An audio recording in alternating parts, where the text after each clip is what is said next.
আর হাজরার গ্রোভলেন সেখানে বেআইনি নির্মাণ। হ্যাঁ, কলকাতার 84 নম্বর ওয়ার্ড, সেখানে বেআইনি নির্মাণ হচ্ছে। কিভাবে, কেন এই বেআইনি নির্মাণ? কারণ যে ছবি আপনাদের দেখাবো, কমন ওয়াল, আর সেই কমন ওয়ালেই নির্মাণের অভিযোগ তুলছেন স্থানীয়রা।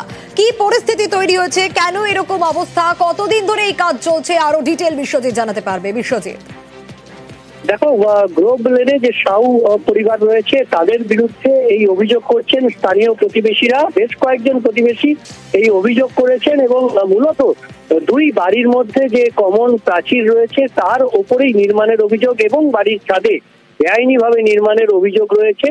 কলকাতা পুরসভা 84 নম্বর ওয়ার্ডের এই বেআইনি নির্মাণের অভিযোগ পেয়ে বা খতিয়ে দেখতে কলকাতা পুরসভার যারা বিল্ডিং বিভাগের আধিকারিক রয়েছেন তারা ঘটনাস্থলে গিয়ে পরিদর্শন করেছেন এবং সেই বাড়িতে যে বেআইনি অংশে নির্মাণ হচ্ছিল তাতে 401 নোটিশ দেওয়া হয়েছে, এমনটাই জানিয়েছেন সংশ্লিষ্ট কাউন্সিলর কলকাতা পুরসভার 84 নম্বর ওয়ার্ডের পারমিতা চট্টোপাধ্যায়।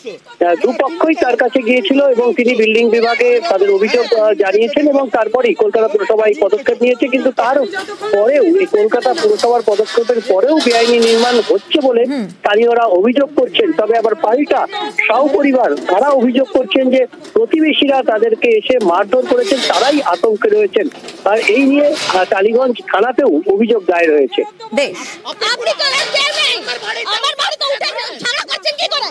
মারপিট করে কাজ করবি তখন